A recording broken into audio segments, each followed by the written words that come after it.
Hello and welcome to Radio Free Nintendo. It is August 29th, 2024, and this is episode 890. I'm your host, James Jones. I'm joined today by Mr. Guillaume Bayet. Good evening. Mr. John Lindemann. Great to be here. Mr. Greg Leahy. Ahoy, hoy, everyone. And this is the most professional introduction we've done in 2 years. We're going to talk about... It's really on you, James. Not always. Not always. Not always. Sometimes other people screw up. Not often, but sometimes. The children are wrong. The children are always wrong. That's why they're children. There's a reason we don't let children drive, besides the fact they can't see over the steering wheel. We are going to talk about the Nintendo Direct, but also the Indie World Showcase at the same time, because Nintendo did two of those. We had a double-header, 20-minute segments each of an Indie World Showcase and a Nintendo Partner Direct on Tuesday. So we're going to spend some time on that, but I guess first, we talk about Nintendo announces these things at the dead-ass last minute. They announced this one on Monday, and then they told us it was going to be a Partner Direct and an Indie World Showcase, and they'd each be about 20 minutes. The only reason I could think to do this weird bifurcated slot, and have it be largely the length of one of these directs normally, that in a 35 to 40 minute window, is because they didn't have enough content to fit into each of the two buckets. So they just said, screw it, we'll combine them and make it like a 2-act play. It's a bit of an arbitrary distinction anyway, like a game is a game. In some cases, but I mean, there's stuff that clearly is not indie. In the Partner Direct. And probably Pico Park 2 would look out of place directly next to, Yakuza Kiwami or something. But of it. You know what I mean. Yakuza Kiwami is hard to look out of place next to because it tries so hard to look out of place in itself. Hmm. Greg, what were you saying? Well, I think, 40 minutes for just when Nintendo does, it would be like a very major direct, kind of, if it was just their first party stuff and probably some partner stuff woven in as well. So it's kind of, you're making it up to probably, the sort of upper end of what these broadcasts can be, I suppose. Yeah. But, there's a few different components, I suppose, that one could look at it. It's been, they've settled into a kind of rhythm with this stuff over quite a long period of time here, but I don't know whether there's any desire maybe in this kind of transition period from one, platform to the next that is coming, to think, in future, might there be more value in kind of fewer broadcasts but more bundled together? Because, the whole sort of raison d'etre of these things is to get people to see things that they wouldn't seek out themselves if they were just announcements on social media. If they were YouTube Nintendo channel posts or something, they wouldn't care. They would gloss over them. But it's there's this broadcast. We don't know what's going to be in it, but I'm interested. And then you end up seeing, so in some cases, in some ways, you could think, bundling more stuff together is, more you achieving that effect on a bigger scale. So it's kind of a little bit interesting. Maybe they hadn't thought about this before, perhaps, but, obviously there's a lot of moving parts involved, with stuff like that, especially coordinating, some of these things where it's you might have games coming out that day or, demos coming out that day, all these different things. I'm sure it increases the complexity of the operation to, kind of end up, piling all this stuff up into one sort of double broadcast. But I would imagine they'll be, monitoring carefully to see if there's any kind of, tangible evidence that it's actually, maybe we got more of a spike out of, for certain things by having, the indies and the kind of third parties together rather than, because they've surely got plenty of evidence of how these things function apart at this point. Well, it was about, I would say 30 minute area is the general sweet spot for the more, I don't want to say middling, more average directs. And I do wonder, like, it just feels like, okay, we didn't have enough content to do both of these. Let's just throw them together and try to make it work. I also wonder if maybe there's different people who run those two different platforms, because they're, Nintendo does have a partnership team that focuses on indie games. Like maybe they're running one of these operations and the general publishing arm is running the other, and maybe that's why the games that are kind of in the gray space end up where they are. Like who had responsibility for managing the project? I don't know. There's people we know we could ask, but I don't know that we're going to get an answer that's going to be all that informative. But it is a funny, like, back-to-back format of, like, we've put two short films together to make a feature presentation. Enjoy. And I actually think it kind of worked, because one of the things I like about the direct format versus its competitors is its briskness, is that it keeps moving. It doesn't linger on anything too long. Even games that are getting, fairly, obviously setting aside the directs where it's like, this is a direct about a specific game. That's a whole different thing. These things might be on the long end, on the high end, a game might get 5 minutes. And that's a pretty extreme high end. Even Nintendo's own stuff doesn't usually get that kind of white glove treatment. They might get 3 or 4, but you get 5, 6, you're into like really rarefied air. And so it helps my ADHD addled brain, the pace at which it moves through things. Because if I get, this thing boring, I know it's going to go away in 30 seconds, and I'll get new stimmies in my brain to go, new thing, fire off the brain chemicals. We got a whole format change dead ass in the middle. So, if I say format change, air quotes, presentation style change. So like, I got a big reset halfway through this thing. I got a second win. We're back. But I think nominally it probably wasn't great from an organizational standpoint. It made, it meant they had to put all the indie stuff in the front, because you wouldn't put that after you do the partner direct, because there's a chance there's going to be stuff that doesn't compare very favorably. But that probably also diminished the degree to which they could put big, huge surprise in the indie space, because it would eclipse everything that came after it. So even if Silk Song existed, which it doesn't, it's not real. Some people played the demo. It may have been real then.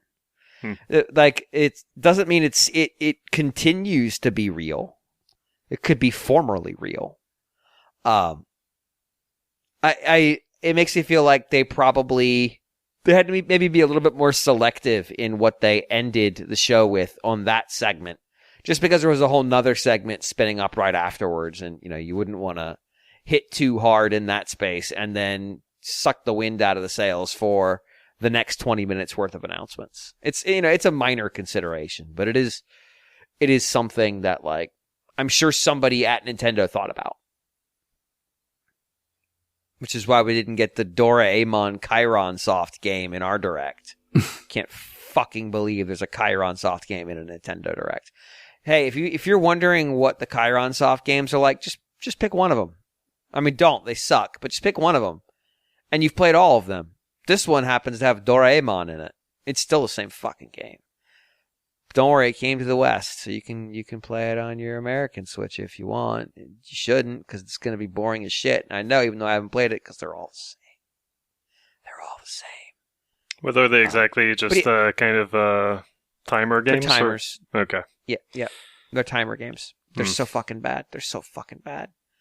I did Game Dev Story for the review for NWR, and it was fucking awful. And people like that one, though. Well, they're wrong. Okay. It's bad. And yeah, or maybe Game Dev Story is a different game. Maybe that's another, maybe this was their knockoff of Game Dev Story. I don't know. But they had one where you're a game developer. And I'm like, well, I guess this is aspirational for them.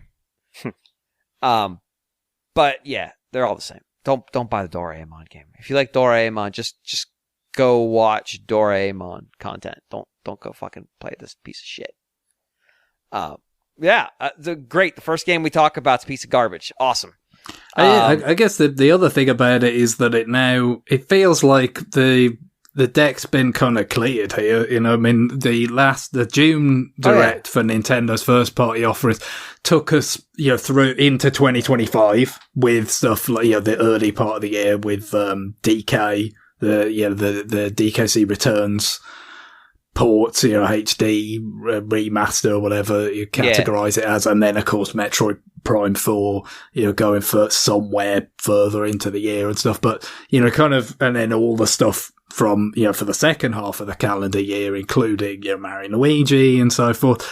And then now you're having these both that you kind of were thinking like, wouldn't have expected a major kind of direct for a while there, because you kind of set the table for the next 6 months, but there's always the possibility of things like, the third party partners and the indie sort of presentations to kind of maybe scatter across there to kind of keep things moving. But now having kind of bundled them together, it really does feel like, okay, we've kind of, from now until, the next calendar year, at least, it feels like we've kind of just, not that there won't still be things we'll hear about and details be filled in and so forth, but it kind of feels like that's all there now. We kind of know, what the playing field with that.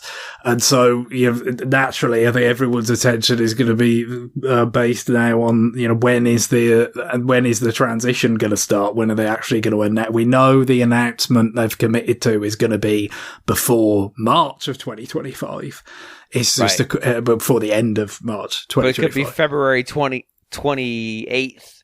Yeah, it could be. Well, it could be. I think it's the end of March, right? So it could be. March 31st. Yeah, so it could be all the way up until then. But now you kind of feel like, okay, we've got a lot of green grass between now and then for them to put it somewhere. It's just going to be interesting, when they choose to. Yeah, to go with it, because it kind of feels like everything else has been kind of taken care of. Yeah, I mean, we're now in the space of, I mean, but to your point, like the holiday games are going to start coming out in like 3 weeks. Like we're basically, I mean, this episode's going to come out in September.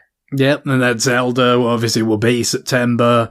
And then, you move into October and November, like I said, you've got your Mario and Luigi coming and Super Mario Party, and that's, going to kind of carry through into, the next calendar year. Then you've got DK, and after that, it kind of gets a little cloudier, but I don't know. For obviously so many years, we've had, significant presentations in September. It just doesn't necessarily feel like that would be quite the same now. You know what I mean? Like, unless it's like, because I think if you're talking about something that was going to actually break the ice with respect to the new system, it would be more of that kind of initial concept and kind of teaser kind of thing rather than the blowout. But then if you're talking about anything about the current generation and all that, well, that it feels like we've kind of already have the lay of the land there. So, yeah, this almost feels like maybe it's also perhaps substituting for something, that perhaps ordinarily, years past, like with September, so it would come round and you'd have another kind of major update on upcoming Switch kind of games and things that isn't going to quite materialise in the same way this year. I don't know. Like I'm thinking through. Yeah, I honestly kind of wonder if they're just going to go quiet. Like quiet. When do they usually do that? The one there's usually one like right around the calendar year change. When's that one usually fall in? January is there. There's been a lot of Januaries, right? Over the. I mean, I'm thinking way back to like the infamous fire every gun that we've got Wii U one. That was a January one, wasn't it? Yeah. I could if you told me we don't get another direct till January 1, it wouldn't wouldn't be the longest stretch they've done. Oh, of course, yeah, because especially with the pandemic and all that. I mean, you ended up with a really big gap between the kind of the bigger, the more sort of like the big tent pole. We're just going to try and put all the kind of major stuff in this one kind of broadcast. But otherwise, I also feel like they've announced enough and that we just probably won't care. Like, I actually, shockingly, was thinking about this yesterday, that I don't know that I'm going to be able to get through all the things I want to get through. Like, Emio came out, what was it, yesterday, right? And like, I got to get through that. I don't know how long that is, but I got to get through that. Ace Attorney Investigations comes out next week. I'm very curious what they did with Ace Attorney Investigations 2, because obviously that's a fresh new localization. I've played it before, so it's less of a pressing issue for me, but for other people, I could see that. Obviously, we talked about Zelda's coming out. There are a number of things that are popping up out of this direct that are interesting. It's pretty busy for the remainder of the year, which, we 6 months ago didn't know what was coming. And now I feel like we're fairly well informed at this point what's out there, and it's a decent amount. So I mean, they're certainly positioned that they could just sit on their laurels for a little bit. Yeah, I feel like if you're a Shrek fan, I mean, you're covered. Well, you're covered in for mud, months. and now, and do I have a solution for you? Or it's a joke about the Shrek DLC for Power Wash Simulator. I have to explain the joke so I can ruin it. That sounds as every bit as harrowing as like the start of the Shawshank Redemption. I'll be honest, it's not appealing. It is not appealing. So I guess though we can start to kind of get into. We're going to start with the Indie World segment, just because that's the first segment. I don't overthink it. Wow. And what? There's no good reason to do it except the tyranny of chronology. Just the fact that, like, with the thumbnails on YouTube and stuff like that, like, they always had the partner part of the graphic on the left side and then the indie on the right, but then, it was the indies first rather than partners. So, yeah, I don't know if that's a, Japanese English discrepancy there, but I guess we can just kind of roll through. Like, I've written down some ones I'm interested in. There is a trend that popped up in this direct or in this Indie World Showcase is game on PC that's been around for a little bit now coming to Switch, or DLC for Thing now getting more content. We saw quite a few of those. So, like Pete's Tower. Pete's Tower was on PC now for a few months. It is now coming to Switch, or it's out. Actually, I think it dropped right away. So it was a out now thing. So you can now play this completely insane platformer thing. It's really high speed today. Now this takes some of the piss out of Anton Blast that got announced for Switch not that long ago, because there's some similarities here. But hey, early bird, I guess. I actually have one to play this, although I'll admit it looks chaotic in a very intimidating way. I don't know. Any of y'all got interest? Not especially. It looks like people way more into Wario Land than I am decided to make a really tough platforming Wario Land, platforming focused Wario Land. And it's not what I'm into. Wario Land. Yeah, that's not what I'm in for, really. Oh, you're in for it. I don't know. But again, this and Peglin, which is also coming to Switch, are both examples of, like, this thing is decently successful on PC. Let's get it on Switch, which I'm fine with. Like, I actually like that. These games have their audience, and this is to me, it makes sense as a mechanism to expand the audience. And these games are are well received on their previous platform, and so it makes sense for Nintendo to target them. Yeah, I already have a kind of a roguelike Peggle game, Round Guard, that's on Switch, and I didn't play it much because it's not very good. But this one looks like it might be more fun. So I have seen a lot of people who say they really like Peglin. Cool. And it's been a thing that's been in development for a really long time. Like, it went through a bunch of like beta stages. So it's a matured concept that's been iterated over a bunch of times. But yeah, like it is nice to see these, like the PC indie game to Switch pipeline is still open 7+ years later.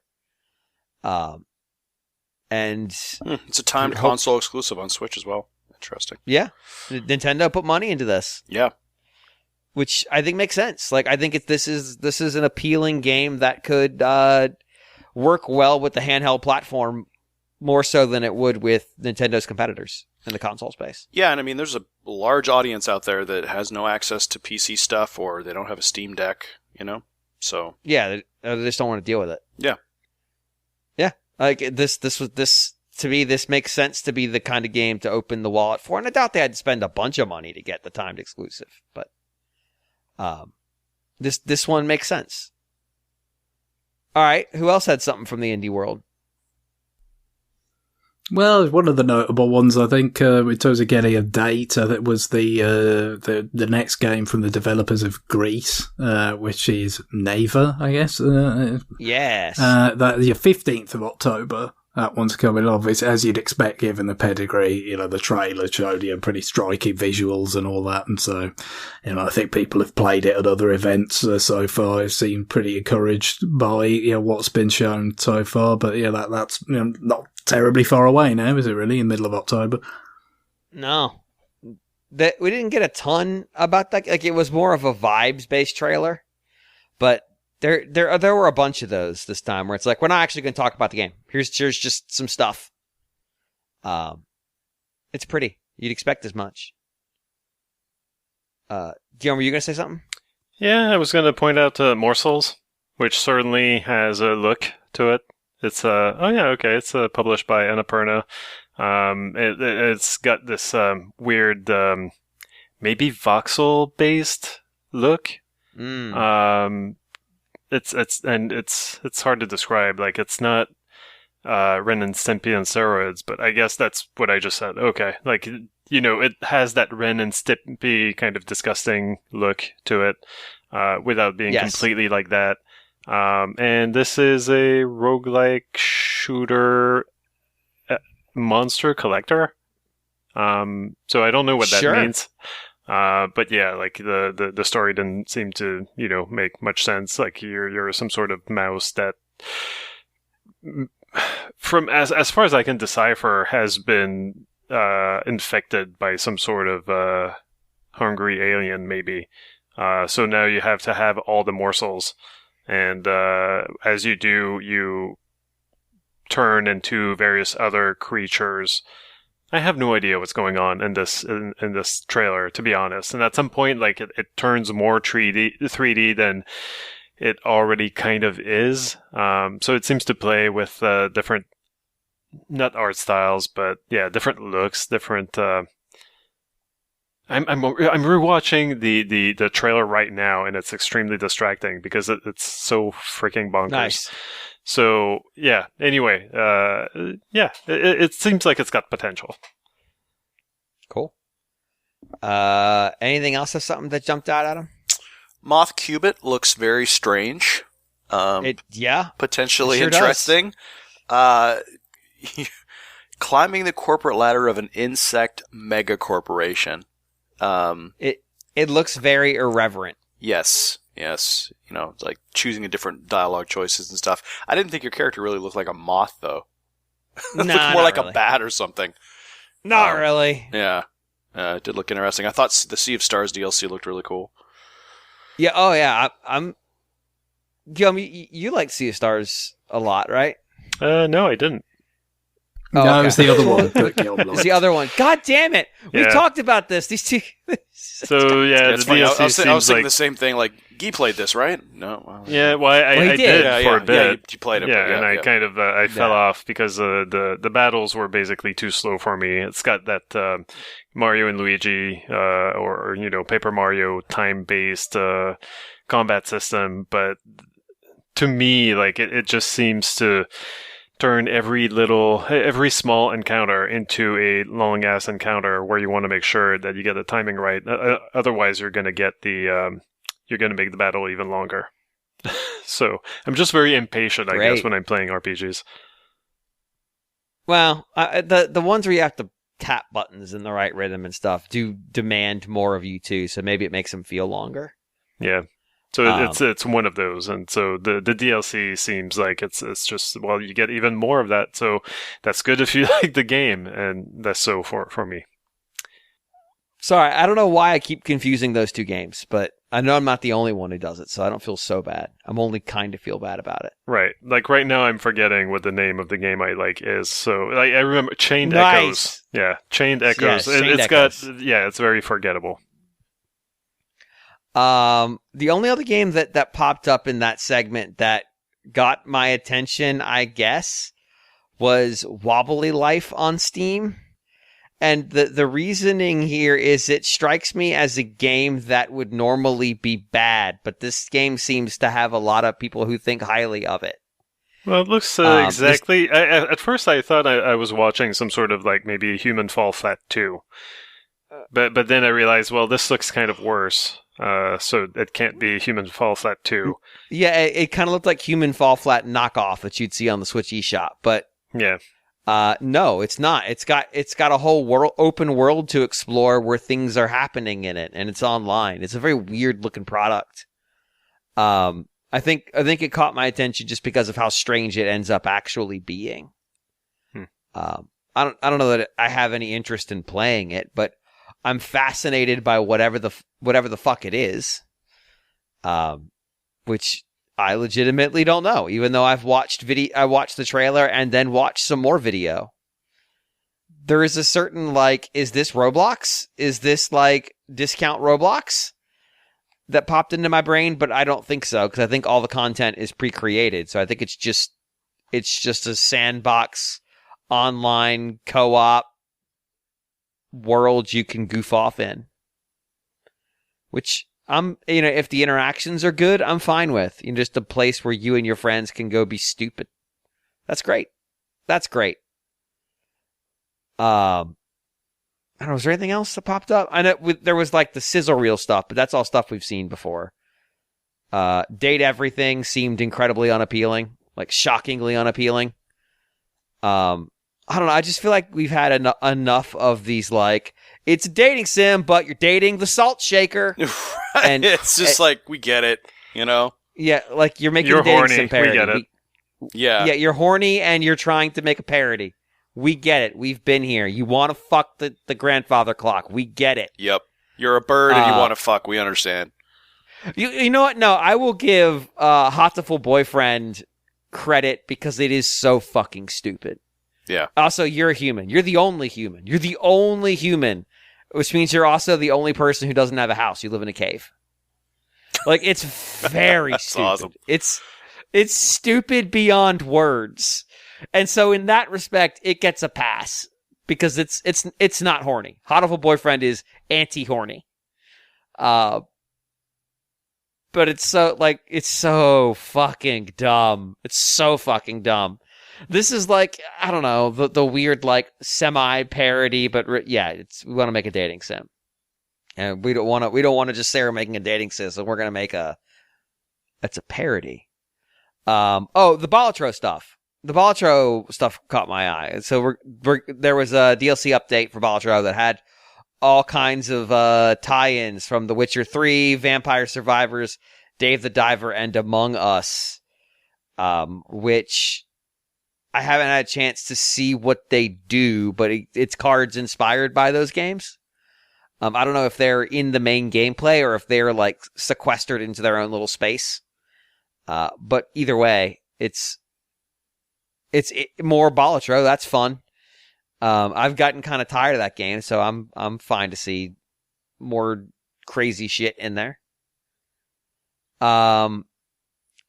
Shovel Knight DX, I still don't understand. Like, is that just like right?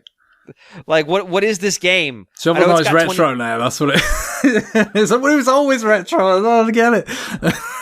I know it's got more playable characters. Well, but like, one do of the I things get this? like you said, that was a sizzle reel thing. There was a couple of things like the Metal Slug. Because they showed it last time. I think Metal Slug, the tactics game, that was similar in terms of just had a glimpse of some nice sprite work, and I think it's still for this autumn, right? So it can't be that far away, but just a glimpse of that. And Shovel Knight DX. The one thing it seemed to show to me, which is kind of natural, I guess, but it's interesting that this is like a separate game, seemingly, considering they updated the original Shovel Knight so many times and so much, although they were obligated to because of the fundraising stuff. That was a lot of it, but I'm sure they probably could have done less, and still kind of met their obligations, but was like having like essentially, the kinds of features that we expect from retro re-releases applied to, again, what was always a very retro game. So like rewind and stuff, like actually, I guess like people that are playing games like Shovel Knight, but that came out way back in the past now, they probably expect to be able to rewind to that kind of experience. So we should add it to Shovel Knight, even though, that did not come out in the 90s or whatever. And even it was, challenging, but it was never as, kind of unfair as some of the games that, kind of inspired it or in a similar vein back in the day, because they weren't making it in the 90s and were worried about people beating it on a rental or any of that kind of stuff. And other than that, you could see like, some sort of boss scenario where it started like the screen was rotating like it was Super Nintendo, it was a Castlevania 4 or something. So I'm interested to see, what this adds up to in the end. But I don't think there's anything more specific than 2025 at this point. And how substantial all of this stuff kind of ends up being, I don't know. But I'm definitely interested in it because I've pretty much played, all the stuff that came out of the original Shovel Knight, the extra campaigns and all that, and then enjoyed all of them. Yeah. I really enjoy, and this one's got like 20 playable characters in it. So, okay, sure. I guess they just decided to make everybody playable. Great. I doubt there'll be like full campaigns though. Like that was what was part of the joy of playing it when different characters was how they recontextualize the core events of the game to match the character you're playing as. But I still feel like I have no grasp on why I would buy this if I already own Shovel Knight, the complete edition on my Switch. They showed Europa again. They did a demo for Europa last time, but they didn't really need to talk about it. Plucky Squire, I believe, was also in the last Indie World. But that comes out in like 2 weeks, so I guess that's probably why they showed it. The Cuisinier, same deal. The Cuisinier they've shown before, I believe, and it's coming out in January. So that's pretty much it for the Indie World part. And then after 20 minutes of Indie World stuff, they basically said, like, that's it for us today. But stay tuned because here comes a Nintendo Partner Direct. And then the narrator for that thanked them for the handover, and Disembodied Voice talked to Disembodied Voice, and a new round of commercials began. Which, when you break it down that way, really makes it feel personal and a deep attachment. Yeah, it's very warm inside, I think, after all this. very like, cuddly. Oh, they're friends. Yes. My marketing campaigns are friends with each other. The disembodied voices should stick together, really. I mean, they've got so little else to kind of fall back on. I want to thank you for naming the episode. There is something about like the partner direct where you don't. It's always like this we talked about it. It's a reasonably loosely defined term for Nintendo. It's basically just their way of saying, like, don't expect any first-party games.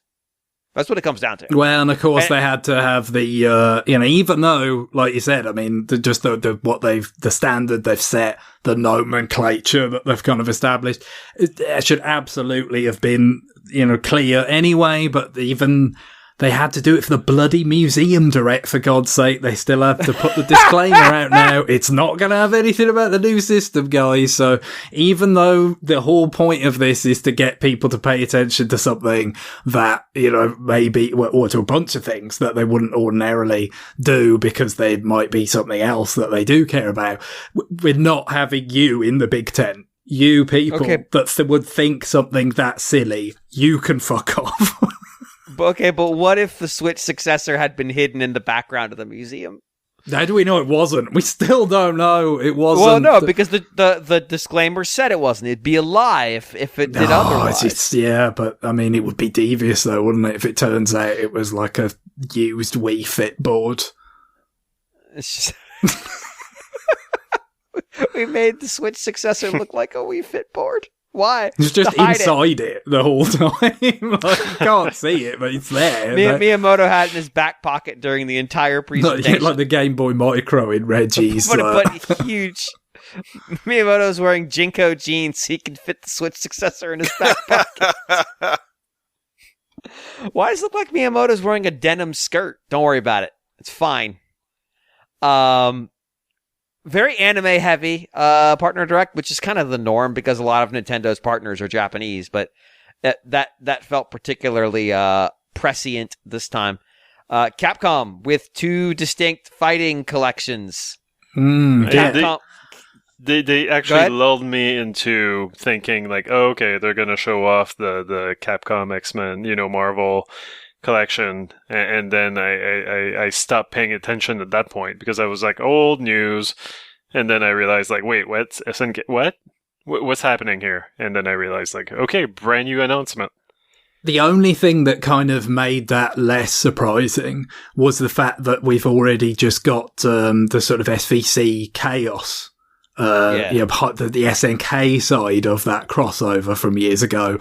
Like we already found out about that quite recently. So you kind of, well, that surely that means that the side that people actually thought was good out of that. Hey, the Capcom. I liked SVC Chaos. Certainly, look, I haven't played either of them. This is very just stupid. Based on what I've read, it's got the red armor in it. I mean, I'm conceptually, I'm all for it. With that's all I've ever heard. With CVS2 was on GameCube. I remember that. I kind of thought about getting it, and I didn't get around to it. But that was always really well thought of. So you kind of like, well, that's got to happen. But you'd already had at the June Direct the kind of big thing of, hey, Marvel versus Capcom's back on. So you're kind of like, well, you feel like, the Capcom SNK stuff is going to happen, but maybe it's going to be a while from now. Maybe it'll be next year because they've got the Marvel thing going on at the moment. It's another one of because they've already done one like fighting collection where they kind of bundled together a few different things, including the, I think the Darkstalkers games were in the first one of these. And now this time you're getting the Capcom versus SNK stuff, but also Power Stone, and 3D stuff. And was it Evo or something? What's that? Well, Fighting Jam. I think it's known as different things in different places. Which again, I don't think it's got a great reputation. Fucking Plasma Sword is coming for some reason. So it's an interesting kind of bundle of stuff. Again, they've done a few of these, including is it not just that fighting collection, but like it kind of as a forerunner, I guess, before they kind of abandoned Brawlers for one-on-one fighting games. They had the Belt Action Collection, I think they called it in Japan, or the Brawler Collection elsewhere. So they kind of try and bundle this stuff together, probably knowing that certain titles are going to be a lot more kind of coveted than others, but they've they make it big enough, broad enough, and you should hopefully have a decent kind of constituency to deal with that will actually want to buy it. But yeah, definitely the SNK stuff is pretty interesting. Although I mean the Marvel stuff as well, because is pretty enticing for me, because I knew someone who had a Saturn back in the day, and they had those, and that was back when I was reading Marvel comics and stuff. So it just like always kind of wanted them, but couldn't have it because I was just stuck with the N64 games. So yeah, whereas with the SNK on the other hand, it's like I could have done, but I just didn't really. Again, like I didn't like fighting games enough to get like better controllers for fighting games on the GameCube, because they did exist, obviously. Right. But like I probably would have felt like I needed to do that if I was going to get SNK. It was EO, Easy Operation. I think it was what it was called. Sure. On GameCube. Yeah. Sure. Yeah. So it's both of those are of interest to me. I just don't know what kind of timeline I'm going to adopt them on now. Power Stone and Power Stone 2 always felt like games that had just gotten lost, because a lot of Dreamcast stuff just feels like it's lost. I think that there was one on PSP, some sort of collection on PSP. Yeah, there was some kind of PSP basically thing. It. Yeah. Plasma Sword is another Dreamcast game. If you really want the sequel to Star Gladiator, congratulations, I guess. I assume from a technical point of view, there's a fair bit of like, okay, we've kind of got comfortable or satisfied with like emulating stuff that's either the Dreamcast or the Naomi arcade board, like, because I think the version of Street Fighter Alpha 3 that's on there, that has not been on like the Street Fighter 30th collection, for instance. Like they had Street Fighter Alpha 3 on there, but not this version. And I think that's because they did. Between those versions, like it went to Naomi, it changed arcade hardware, and of course, if they're emulating a bunch of games from that era anyway now and selling those, like, well, now it's we can do that and bundle that, and again make up the kind of numbers that way. Power Stone and 2, I didn't play 2 as much, because my friends who had Dreamcasts were largely dejected by the time Power Stone 2 came out. But Power Stone 1, I played a lot of. It's a fun and chaotic vision for what a 4-player platform fighting game could be, different than what Smash dominated the market and formed it into. I think it's worth a look if you've never seen it, which is totally believable because that game's 25 years old now, maybe older. So, like, that game's old. Like, actual old, not like, that game's old. I wouldn't be surprised at all if most of the people hearing my voice right now have never played Power Stone. Are you have you got anything in mind special for when we get to the 9th of the 9th, 24, when it's the 25th anniversary of 999? Yeah, we're all going to play Sonic Adventure. I thought you were going to say you were going to play 999 instead, because you like that better. That would be so much better. That's a much better use of my time than playing I really genuinely thought if I... Fucking piece of shit Sonic Adventure. I'd you up with that. It doesn't quite work because it was 99.99, but you know what I mean. Yeah. If you like Sonic Adventure, I'm sorry.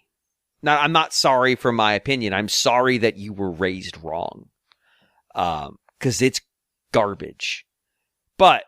it does have Soap Shoes, and then it put Soap Shoes out of business. So Sonic killed Soap Shoes. If it wasn't for Sonic, we wouldn't have had fucking breakdancing at the Olympics. We would have had competitive soap shoeing. But people saw Sonic in Soap Shoes and said, that's lame as hell, and stopped buying Soap Shoes. We would have never had Ray Gun at the Olympics because we would have had people skating on their shoes. I do have a story about Soap Shoes, but I guess I'll save it for right now. It involved a middle schooler going down the stairs of a school on the shoes. You can imagine this went poorly. But in a very funny way for me, because I wasn't the one who fell. Speaking of collections, we got more. Castlevania Dominus Collection, the collection that we've all knew was coming but didn't know when it was going to arrive, is here. Greg, you have this. Oh, I have it. Yeah, certainly. Again, I mean, we kind of, it seemed logical that it would happen after, we did get the Advanced Collection, because those games very directly, fed into the 3 games that are on this. Well, there's more than 3 games, but principally that's what it's about. Yeah. Go on. I was going to ask you a question about it. Sure. Which is, why is it not named Dominus Selections? How did they fuck this up so bad? Yeah, I mean, that would have been more in keeping with the spirit of, what was going on at the time, especially that Dawn of Sorrow came out. How did they fuck this up so bad? Because, it was far from, Konami were far from the only people with Deadly Silence, of course, the remake of Resident Evil, the original Resident Evil, and so forth. There were many such, the Bleach, Dark Souls, before Dark Souls was a thing, obviously, and so forth, but, Shin Megami Tensei Devil Survivor, that's right. I mean, there was the thing about it, I suppose, is just that all these, you've had like Castlevania Anniversary Collection that had, the bunch of the classic games, the pre Symphony of the Night kind of games on it. Then the Advanced Collection. So it probably just felt like Contra Anniversary Collection, the kind of shooter one that was just like Konami Anniversary Collection, which also had Haunted Castle on it for some reason.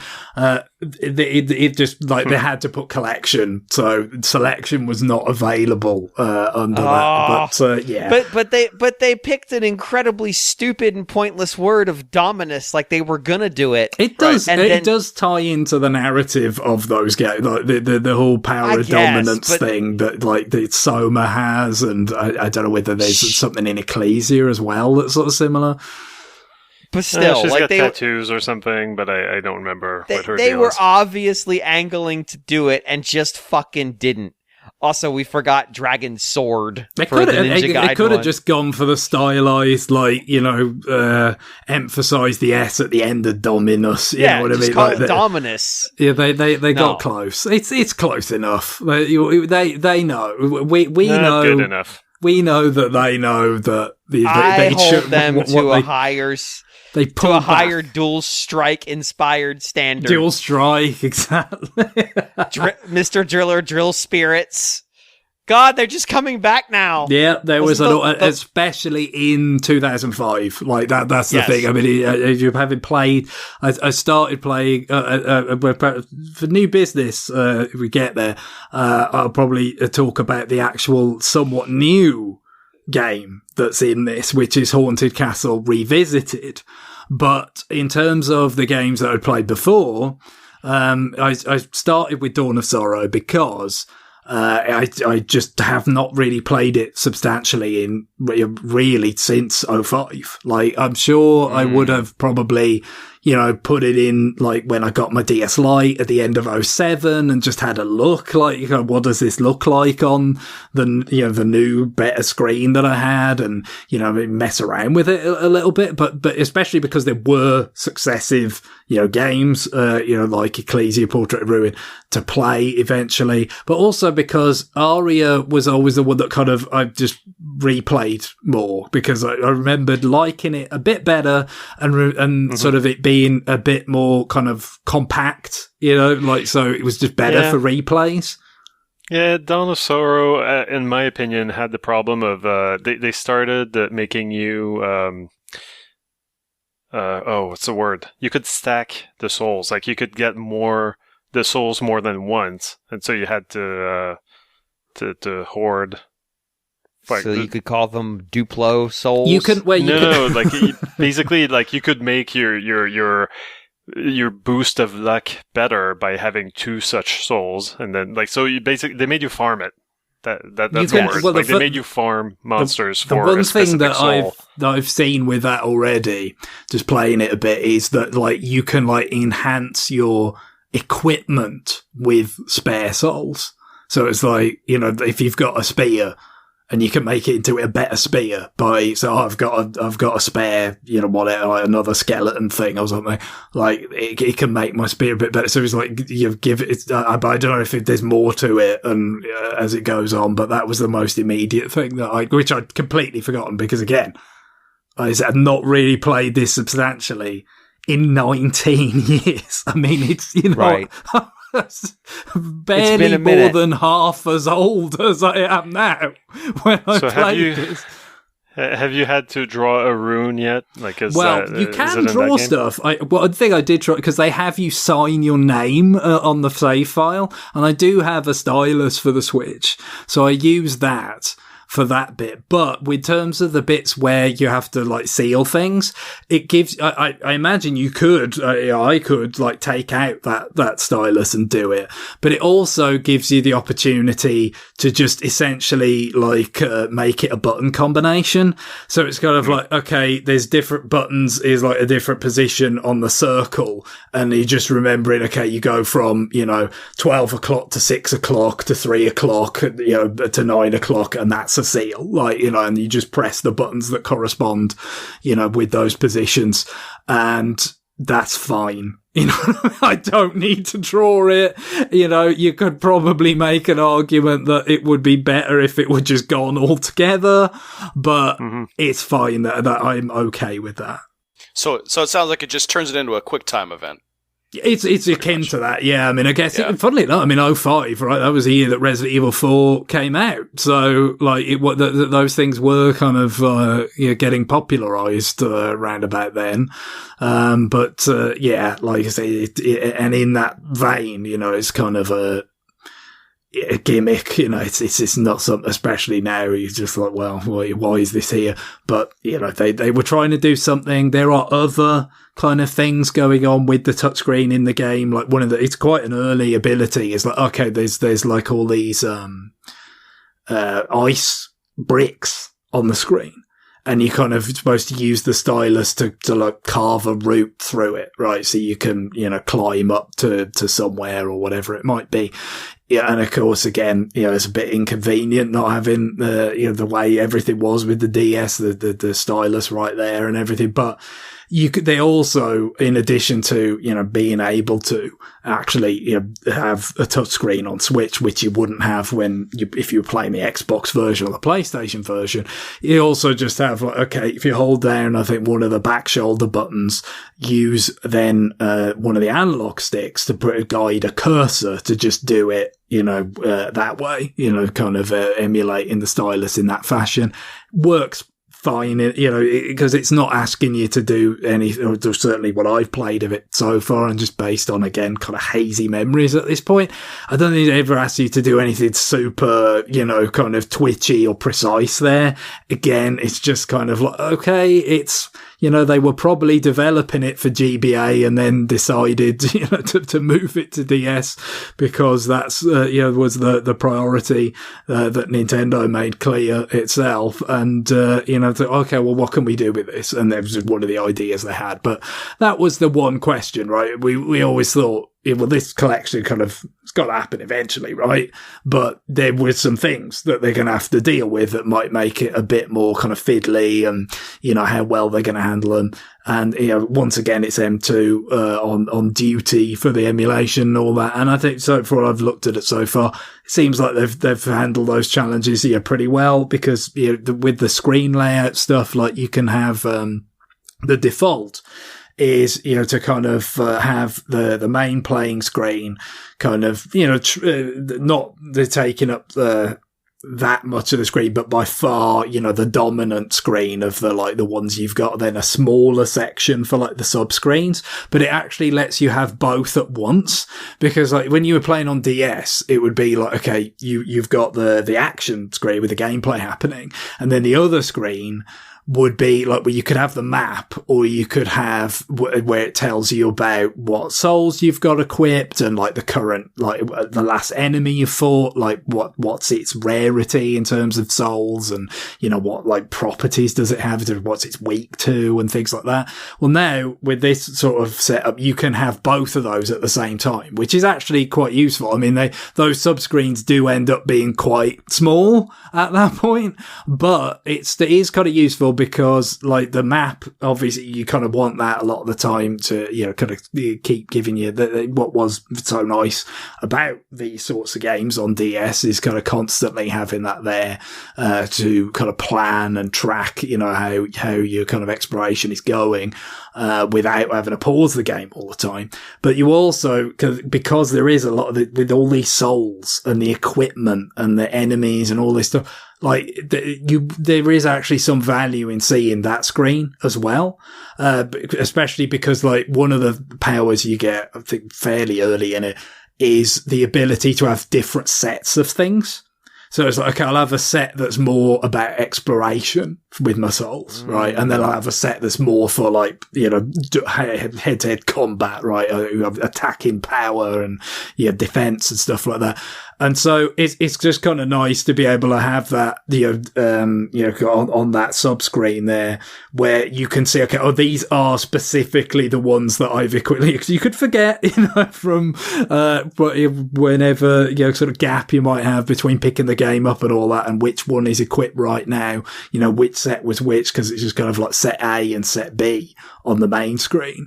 But then on the sub screen, it'll be like, A, you've got, this, they're kind of color coded, like blue, red, yellow, and then also you could what all the other kind of equipment you've got there. So it's a little awkward because you've got three kind of display. I mean, again, they give you plenty of options, right? You could just pare it down to two. You can, decide on the particular layout. We've seen things like this before, naturally, with to some extent the DS games on the Wii U Virtual Console, or things like the Mega Man ZX and Zero collection. But obviously ZX was the Advent were the ones that were actually on DS, but they were collected together with Zero for the Switch.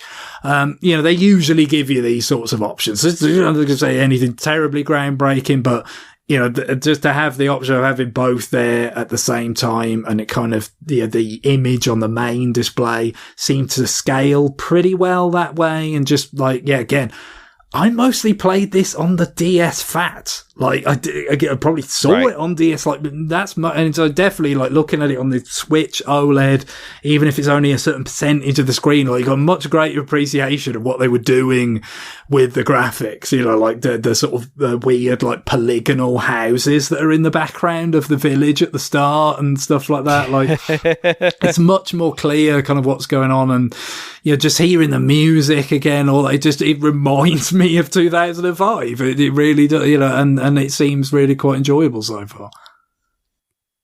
Cool.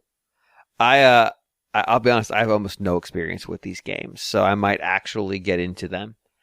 Also, just to quiz, does anybody remember what the DS Godzilla Unleashed game was called? Godzilla. No.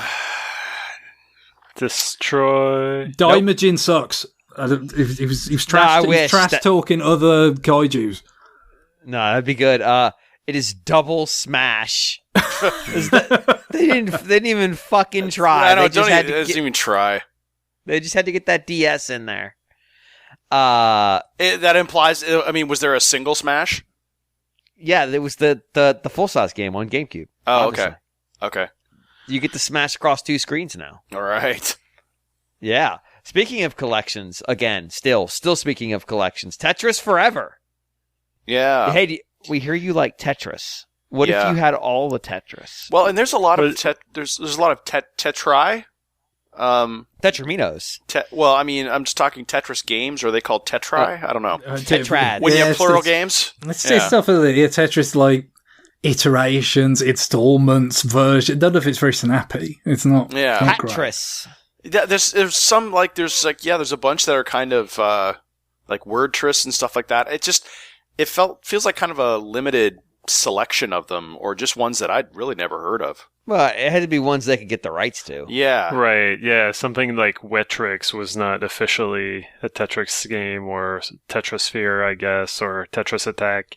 Like, those are all, outside the I mean, Tetris purview, Attack shouldn't be in. No. It's not Tetris. I mean, that was just Nintendo. Like, how could we sell this game outside of Japan? By calling it Tetris, even though it's not. Like, that was their solution. But, yeah. Tetrads. This is out of Atari, right? Or Digital Eclipse that are owned by Atari now, Yeah.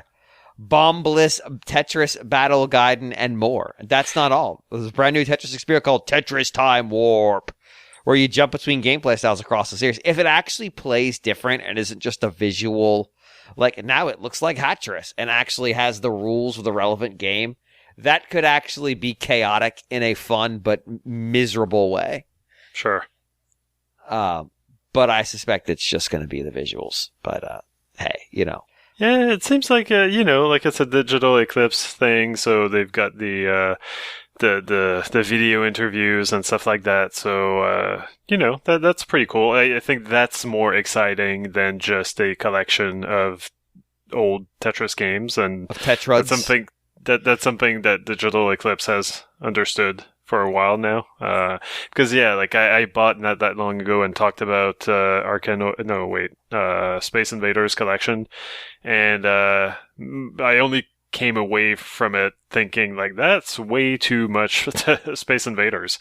And so there would have been the risk of like, this is just way too much Tetris. Like, what do you want to do with this? But like, if you get a nice documentary or 3 or 4 in there, that's already something.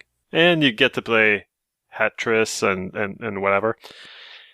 I also saw like a tweet going around that Tetris 2 plus Bombliss, one of those has like, like they in the credits, like they have like thanks to Miyamoto, and some other notable person was like actually involved in it, but now I can't remember. I should have. No? It was me. Oh, cool. Damn. Well, congrats. Good job, James. Yeah. Well, I was bored and I decided to get involved. Yeah. Sure. Yeah. Yeah. No. Child prodigy. I still am. I'm an adult child prodigy. You're definitely a child. Prodigious, perhaps. But I guess we'll see. I can't even get the fuck you I want to get out. That's the worst part.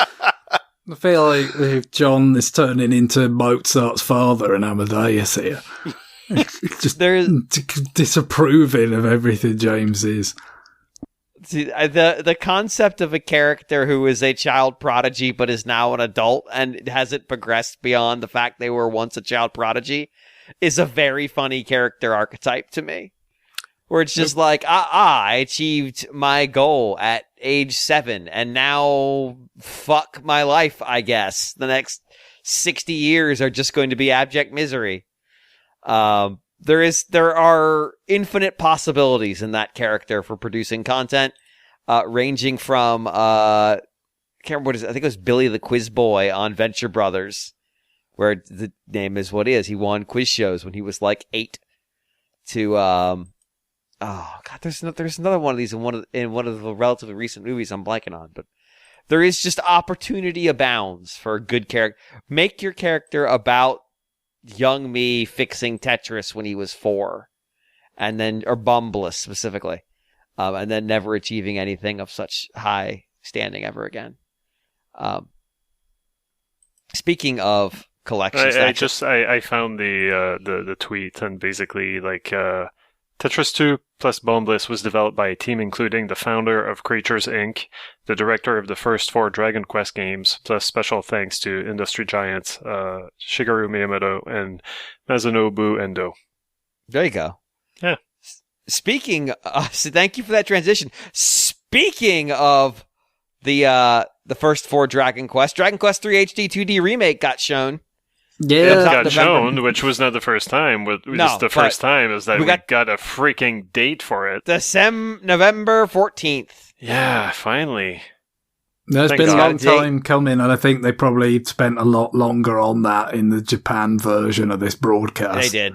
Because it's obviously an enormous sort of historic event that when that game came out originally. So yeah, I can imagine they would, and it looks really nice. It's pretty, because when I think of like Octopath, for instance, like the sprite work that they used before, and to like kind of texture everything and the characters and all that, it wasn't this kind of lavish, was it? I mean, this is really quite, evolved kind of version of that whole HD 2D thing, as they insist on calling it. They have consistently made refinement, even Triangle Strategy compared to the games that came out a year before it. Like, it looks so much better. But it was the first couple where they really emphasized like the big explosive effects. And then I think they've dialed those down and replaced them more with making the backgrounds and the character art look better. Because, I mean, obviously you're looking at that much more than like the neon explosions that were in Octopath and stuff. So, speaking of collections, this is just going to keep happening. There's just so many fucking collections. There's a lot of them. Suikoden 1 and 2 HD, Gate Rune, and Dunon Unification Wars. This is purely for me. I'm just throwing this in there for me. This is for James. March 6th. This does not have the really good Suikoden song. Those of you who are nodding along right now are thinking, yeah, where's the Suikoden 3 intro? They should just put the Suikoden 3 intro in this game. It's like, we're not remaking Suikoden 3, but here's the intro. It's 4K. You're welcome. We'd all be good. Like, we'd be like, you know what? I didn't need to replay Suikoden 3. I just needed that intro. Had the creator of Suikoden left Konami yet by that time? By the third game? Or? Maybe. It may have been 4 that they left. Because 3 was the first PS2 game, I think. Yeah, it was 3D. It was, yeah. Yeah. Actually, do I still own it? Probably not. It's got a really sick opening. That's all that really matters about that game. It is sick out of 10. With an extra couple eyes to sick. And so this collection is coming out in 2025, March 2025. March 6th. So finally we have a ballpark. We have it. Yay! Yeah. Who else wants to throw one off? I've got some more, but. Well, I actually kind of want to mention Worms Armageddon. Yeah. Not the big, probably like not a. I don't know. I don't know how many people care about that game. Maybe more than I think, because I find it weird that like Worms is this whole series, and they went and were like, well, it's the anniversary of this one, so this is the one that we remake, or that we port, or whatever this is.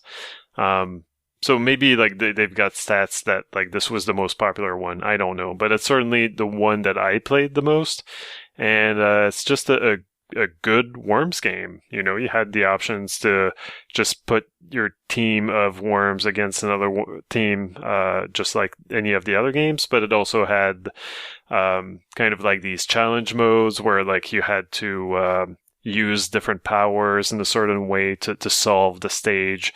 And so, like not unlike something like the, in Super Smash Brothers, the target practice, or things like that, except that would be target practice with your shotgun as a worm, or like you would practice using the I don't recall the exact name, but the super worm power, where you could just fly around the screen. There was a certain finesse to it that you could. You basically, so like there were practice modes for some of the more out there items. Like you had the ninja rope that was pretty fun too, because basically you were Spider-Manning your way through a level if you were good enough. So just a really good game, and this is also Digital Eclipse. And so I guess we can expect, that kind of treatment. Like it's part of the same collection as the Karateka and Jeff Minter series, like their Gold Collection, Gold or something? Masters, I believe. Gold Masters, Yes. yeah. So I don't know. I'm kind of excited. Like I didn't think I would be for a Worms game in 2024 when I played before, but this is pretty sweet. Yeah, that's a good one. That's a good callback or call out, because Worms is forever. Sure. Yeah, as long as Team 17 exists, they're going to keep making the same damn game. This specific Worms is forever. John, do you have one you wanted to mention? I don't have anything we haven't already covered. Okay. Really. Greg? Well, I thought it was kind of interesting they tied in with the Tetris collection. They actually we are bringing NES Tetris to Switch Online I don't think that's ever been a virtual console thing before. I think Probably not, because the license. And again, I mean, they kind of made it happen for Game Boy Tetris on the 3DS virtual console, although it was eventually, I mean, everything's gone now, but I think it was delisted from the store before the store was taken down because the license expired. But then, of course, they got it back for NSO Game Boy. So I guess, it's not a huge surprise, but it just, don't get too many cases of like calling out an NSO kind of edition really quite far ahead of time, other than when they kind of did that for the expansion pack stuff early on. With GBA and N64, but they've even stopped doing that now. But that will be coming, but I think they said, kind of later in the year, towards the end of the year or something like that. So, that's, I mean, you've got to think that's probably going to be another thing that's, could have featured even in this direct, really. There's more Switch Online stuff, because I think they've done that before, haven't they? Maybe some of those Rare games or whatever. Were they bundled into like a partner presentation rather than a main one, or something I like think that? They were. So I think the Perfect Dark one was. So I was kind of assuming that there might be, something for Switch Online in this presentation, and there was just about, like, and it won't be for a while just yet. I did a couple more I wanted to touch on. I wanted to actually talk about Star Overdrive. Looks cool, actually. Okay. With the sort of surfboard and the power of Keytar and this intergalactic adventure. Yeah, it has almost kind of a little bit of a No Man's Sky vibe from what I'm looking at. But so it looks pretty cool. I'd be curious to see how that turns out. I was into it until I realized there was a Keytar, and now I'm like, Urgh. Now I'm like, yes. Bring it on. Oh, may as well just make a fucking automaton. Did somebody else have something they want? Yeah, well, there was Yakuza Kiwami. Yeah, that was the one I was about to go to. Well, that was what they finished. That's what they finished with, right? So it was kind of that was the last one. Yeah. Why Kiwami? Why not Zero? They run the same engine. Yeah, well, Soren on the Discord seemed to say that Kiwami makes a lot more sense when you just look at the file size. Sure. Zero is almost, unwieldy, like it's so big. There are two maps, two cities, and sure. Kiwami is just much more compact, and I guess it makes sense that, it's kind of the start of the series, except that this particular version of the first game is kind of dependent a little bit on you having played Zero. So it adds some in the my understanding. I never played the original Yakuza version. That characters like Majima don't have any motivation; they just are. Whereas Zero spends a bunch of time giving him that motivation, so Kiwami does have to address the fact that he now has it. But apparently in the first one, he's just a fucking lunatic, and they're just like, yeah, whatever. This is just what he is.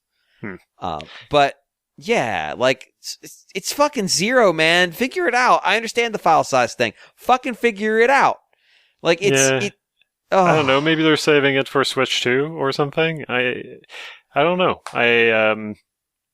It's more or less interesting because I'm playing Zero on Game Pass. I probably am not gonna pay to play this game on the Switch. Like, actually, the one that I would like, I would like a Dragon Infinite Wealth on the Switch, because I was just listening. I was just listening to this podcast where someone was saying triumphantly, "I have, after 130 hours, finished Like a Dragon Infinite Wealth," and like that kind of long ass RPG, like 130 hours, I would be way more. I'll probably get through way faster, right, if I can play it portably.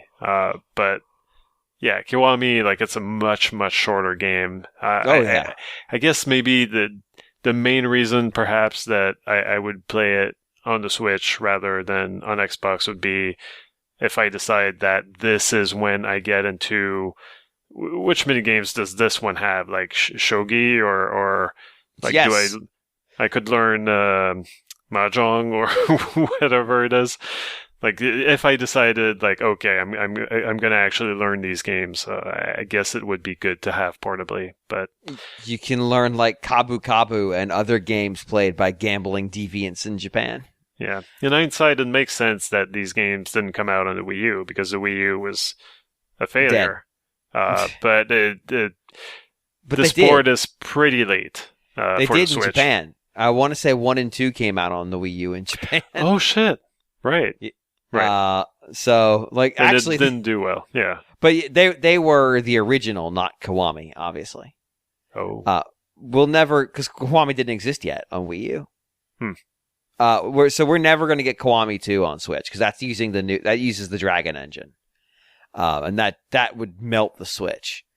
But man, Zero was right there, and they botched it. They fucking botched it. No matter what the reason is, they still botched it. It's still a botch. Tales of Grace's F remastered. This is funny because Tales of Grace's F was a Wii game that we didn't get in the West. There was a Tales of Grace's F that came out on the PS3 that I want to say the West got. Basically, it's the Tales series anniversary, and they picked fucking Grace's as the game they were going to remake. I guess because they've remade Tales of Fantasia, Tales of Symphonia, and Tales of Vesperia so many goddamn times, they've just decided, well, they got to pick a different one. So, I've never played Tales of Grace's. Maybe I will, maybe I won't, but I bet you listening at home have never played one either. So there you go. Improved graphics and autosave features, sure to delight existing fans and newcomers alike. Autosave features sure to delight existing fans. Man, they must think autosave is the fucking balls. Like, what? I'm delighted by this autosave. Also just losing my shit. Yep. Also on the anime bus, the new Rune Factory got showed. It looked like an action game for the first part of the trailer, and I got excited because it looked cool. And then I saw farming, and I lost all interest. Thanks, Rune Factory, and every other fucking farming game on Switch. You ruined it. But on anime games that kept my interest through the remainder of them. There's a new Atelier game. We knew it was time for a new Atelier series. This is Atelier Yumiya. I'm only going to bring this one up because I recognize what series this was in, and I'm not joking. 4 frames into the trailer, I'm like, oh, that's an Atelier game. And sure enough, bam, got it. It looks really nice. These are... I've talked about these games on the show before. They're good. They're weird, and they're dangerously moe. But they are really good, and they've got really deep systems, and I'm always and they try to change it up. So I'm always interested in what they're doing with them. But the problem is they're hard to get into because they'll run these arcs where they'll make a game, and the games are like 70 hours. And then they'll make a sequel, and then they'll make another sequel, and then maybe they'll make a third sequel. Usually not. So you're limited in when you can get on the bus, or you're going to end up with a situation where you just don't know what's going on because they're all kind of telling a broader story. So that's a challenge, but this is a brand new series. Full name: Tales of Yumiya, The Alchemist of Memories and the Envisioned Land. What a fucking gobbledygook title that is.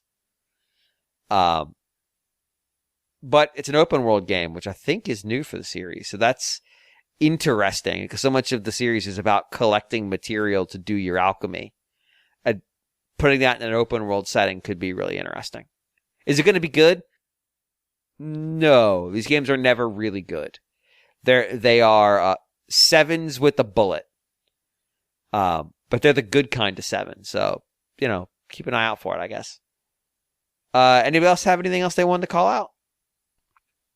More or less. Sid Meier's Civilization 7 is kind of a big deal, I guess. I can't imagine playing that on Switch. Well, that's the thing. Also, I keep seeing 6 on sale on deep discount for less than $10, and I still haven't picked it up. So it kind of tells me maybe I'm just not in the mood to play one of those games ever anymore. So, and I've never, I haven't played 6. I don't know what's new in this one to make it stand out. The last one I played was 5, and that was quite a while back. So, but yeah, the trailer shows little guys on maps and caricatures of famous historical people. It's a Civ game. Yep. Cool. I think I've got through everything I wanted to. Anybody else have anything else to mention? I know you're all chomping at the bit to talk about fucking Funko Fusion. Yeah, there's actually games. The rest of the games I'm actually avoiding talking about. So. Yeah, they're bad. Funko Fusion is bad. Funko Fusion shouldn't exist. Five Nights at Freddy's. You want to talk about that, James? Absolutely not. Okay, cool.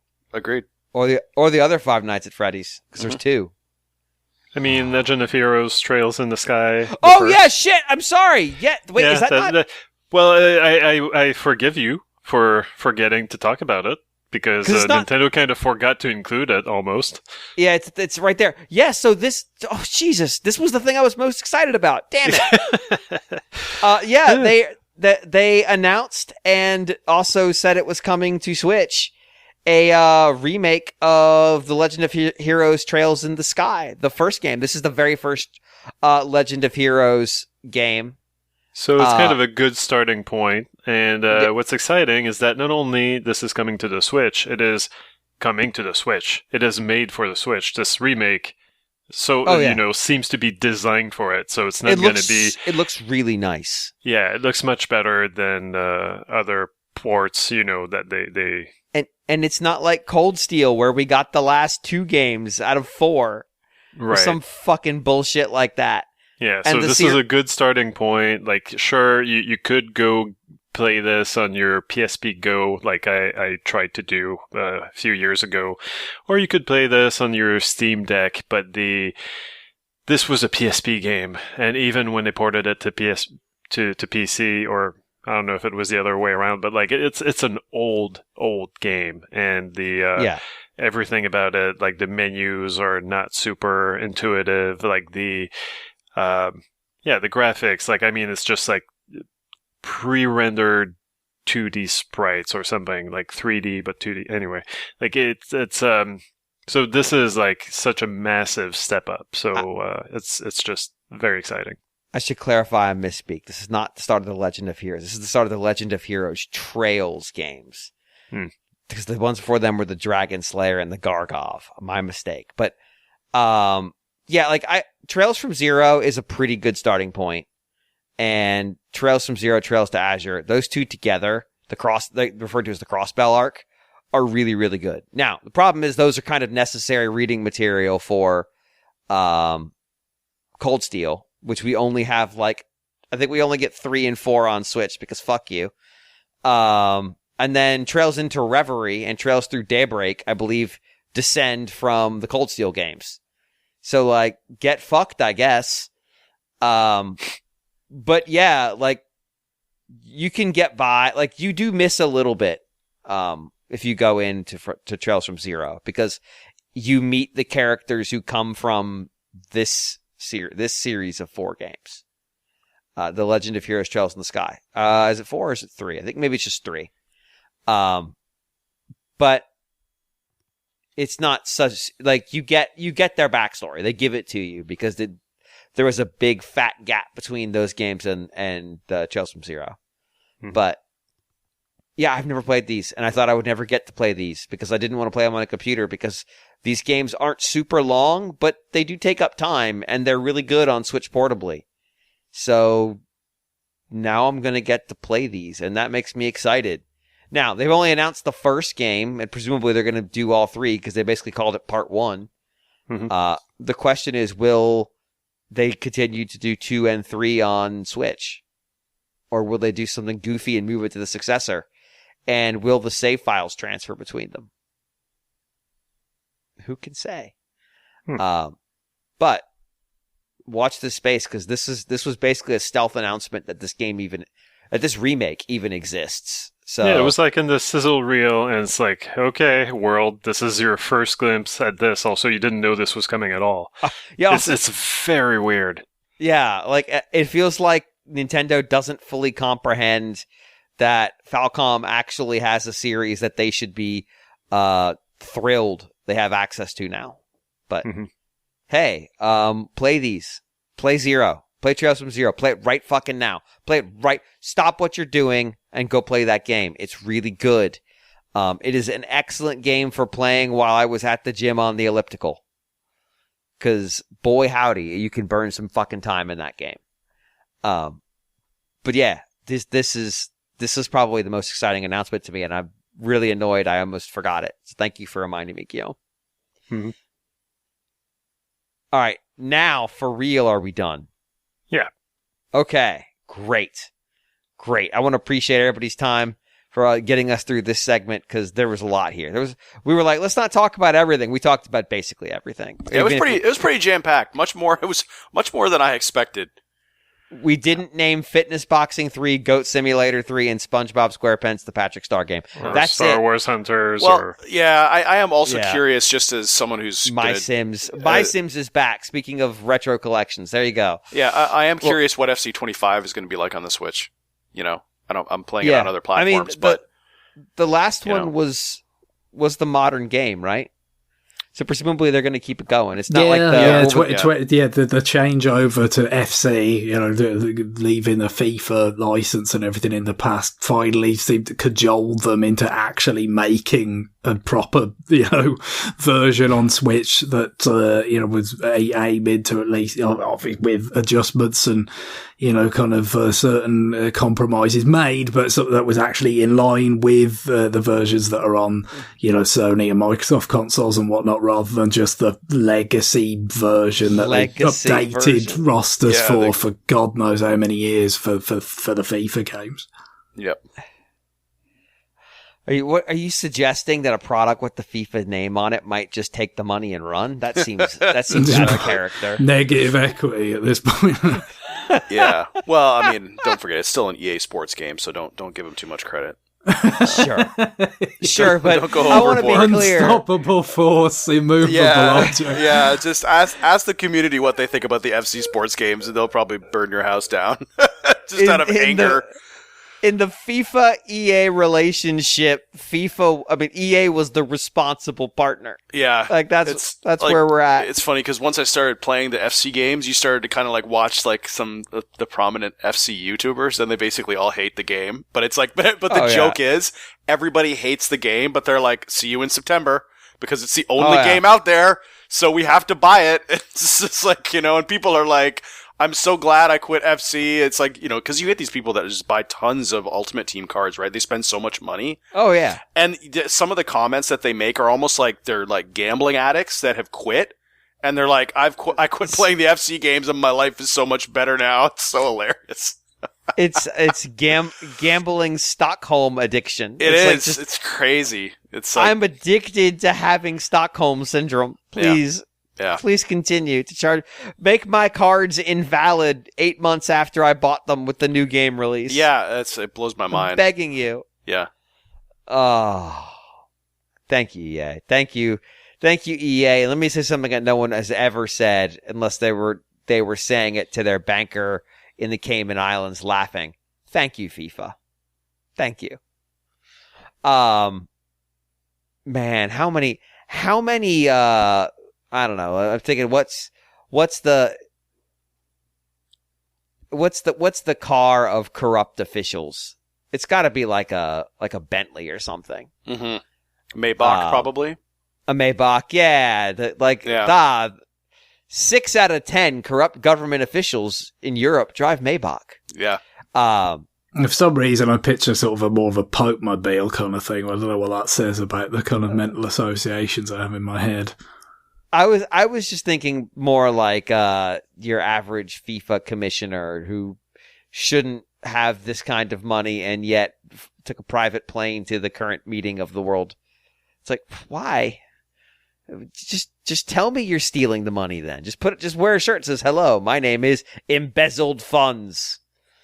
But hey, that was the Direct and the Indie World Showcase. We got through 2 shows in an hour and a half. It's not the worst. We could have done worse. So we're going to take a break here. We're probably going to do a little bit of new business. I've got a little bit to talk about. And Greg, you might have some more thoughts on the Dominus Collection. Well, like I said, the new game in it the game itself is brief. So I would hope I could keep it brief.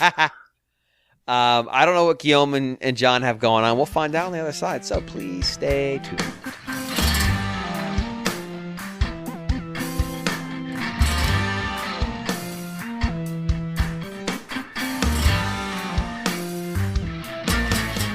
We are back with new business. I'm so conditioned to say we are back with listener mail, RFN at NintendoWorldReport.com. That's RFN at NintendoWorldReport.com. RFN at NintendoWorldReport.com. That, it's hard for me to not come back to listener mail, but I'm going to do it today for you, the audience, who wants to hear what we, the hosts, have been playing in the video game sense. And Greg, we alluded to it earlier. You've got the what is this collection called again? I've already forgotten. Well, the Dominus Collection for Castlevania, but now we have Haunted Castle Revisited. So why would you revisit a haunted castle? It would a fair question, and in general, but also perhaps specifically considering the rather kind of poor reputation that Haunted Castle enjoys. So for people who don't know, Haunted Castle was the name of the arcade Castlevania game that is not well regarded at all. I mean, I have sort of cheesed my way through it once because, as we mentioned earlier, Konami saw fit to include it in their kind of arcade anniversary collection that was mostly shoot 'em ups. That was just kind of in there for the hell of it. So yeah, I did, kind of, give it a go, at least. The kind of, you could just, obviously being on a collection now, you could just kind of feed, credits or whatever to kind of brute force it to see it, because, I mean, the feel of it is very stiff. The sprites are very big on the screen. It's very cheap, but at the same time, it has like bosses that don't really do anything and are just kind of trivial. It's weird. It doesn't really seem like it's, something that was particularly carefully put together, to be that difficult or to be a certain way. It just kind of feels thrown together. Never felt like it, obviously it had a number of the trappings of Castlevania, but it didn't really feel like it was, made by people that really understood, what was good about Castlevania and how it could be adapted or enhanced at all by, putting it into an arcade setting. It's just something that, for the most part, they would rather kind of forget, was ever part of the output of the franchise. And yet here we have in this collection of, the post-Symphony exploratory, Castlevania games with RPG style leveling and all that, we have the original Haunted Castle arcade game and then this revisited game on top. A strange choice, but I guess it does have some precedent with the Advance collection, rather peculiarly, had the Super Nintendo version of Dracula X, which is, again, not particularly well thought of. Not desirable. Yeah, it's kind of like most of what's good about it was taken from Rondo of Blood, but then there's a lot about it that is not nearly as good as Rondo of Blood. So, that was peculiar in its own way. This is, similarly peculiar, but I would say much more welcome actually, because playing it is quite a nice little morsel of classic Castlevania fun, and is very brisk. I mean, it really kind of, I guess some of it is just like the truth of it, in that if you take Haunted Castle and kind of mitigate or simply excise like the kind of bullshit out of it, it's not a long game. So, this isn't either.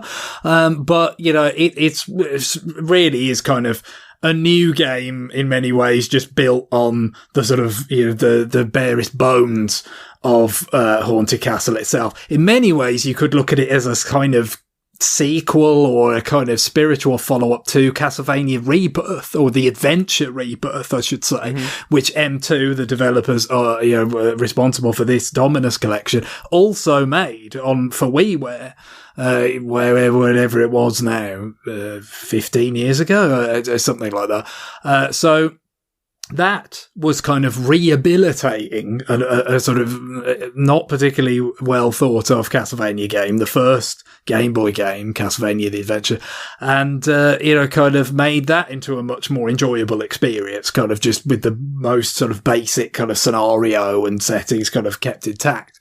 And they've done a similar thing for Haunted Castle here, but certainly graphically, it's a bit of a different style.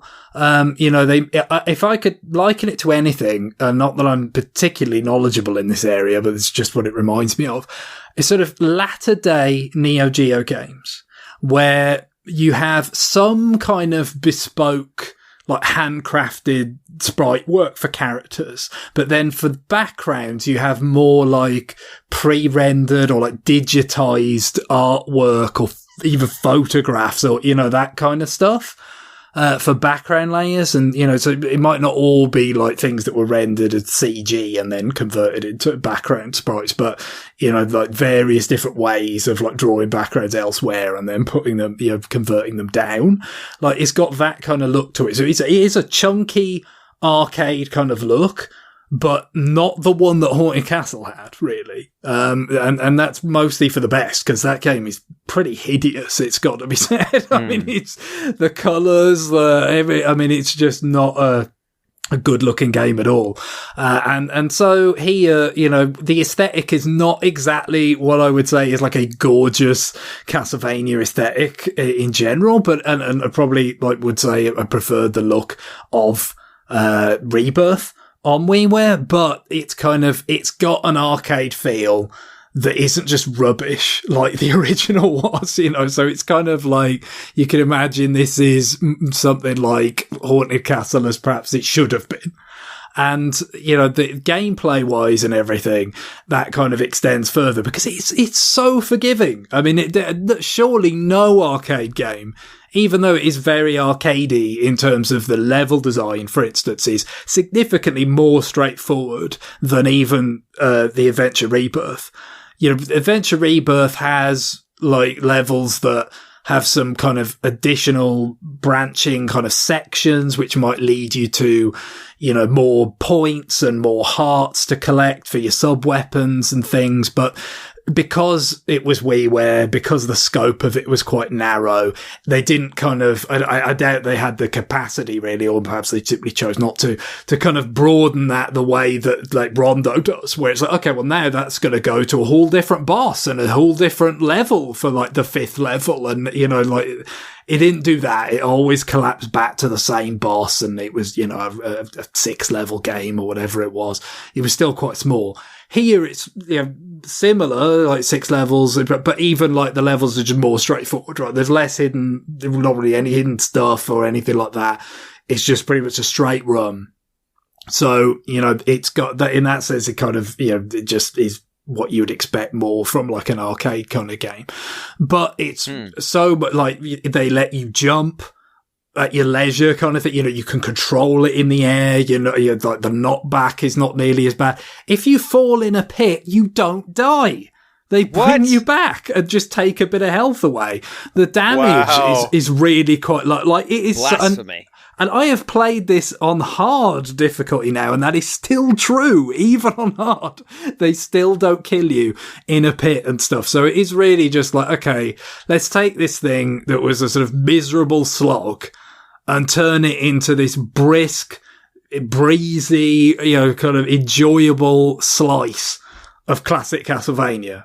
And it works. It is not, something in itself that I think, is going to be tremendously memorable or, feels like epic or anything, because it is slight, because, somewhat is limited by the fact that it is based on, the scenario of this arcade game, which, like I said, I don't think it's as good as if you gave them to the latitude and the budget to develop a classic Castlevania style game from scratch, which is something I would be very interested to see one day, perhaps. But, still, we don't get this, actually official, there's goodness knows how many games in a similar vein from various developers that try and sort of, kind of serve the appetite that there is out there for these traditional kind of, side-scrolling action platformer experiences. But, you are talking about stuff like Adventure Rebirth and this, and they're, 15 years apart, it's kind of, on the one hand, I don't want to, kind of overstate the scale or anything, because like I said, it's a quick game. I played it, I booted it up when I downloaded the collection, started playing it, and, I didn't get a game over until I was halfway through the Dracula fight. It's really, really easy on the normal difficulty. Hard ups the difficulty a fair bit, noticeably, because the damage is a little harsher and there are extra enemies, including the red skeletons that come back. You kill them, but they reform and animate again. But even hard is not particularly difficult. I mean, really, I'm a little bit surprised that they don't at least offer a leaderboard of scores, because that would seem sensible for replay, because it's such a brisk experience. I can imagine people wanting to replay it and see if they can do it faster and see if they could do it with more points, because there are things like, candles that are out of reach unless you got a particular sub-weapon, and they tend to yield the biggest point rewards. They'll drop the big money bags that have big points. They could have leveraged that a bit with to say, okay, yeah, let's keep it. All it does is just, when you finish the game, it just says, here's your score. And that's it. You felt like maybe you could have, but it really does seem like a bonus. It really does seem like maybe this was some kind of side project that they didn't know what to do with, and they've just ended up kind of putting it here. I mean, in some ways, it makes me think, God, yeah, why didn't they put the Adventure Rebirth on the Advanced Collection instead of Dracula X? That would have been much more welcome, because, people would be, I don't know how many people even played, those WiiWare games, I think it would have been more of a service, to make that available again. And also, you could just put Dracula X Super Nintendo on NSO like they did. Yeah, it doesn't need its own thing. The Game Boy Legends thing, it's so kind of, it's ill thought of, if you like.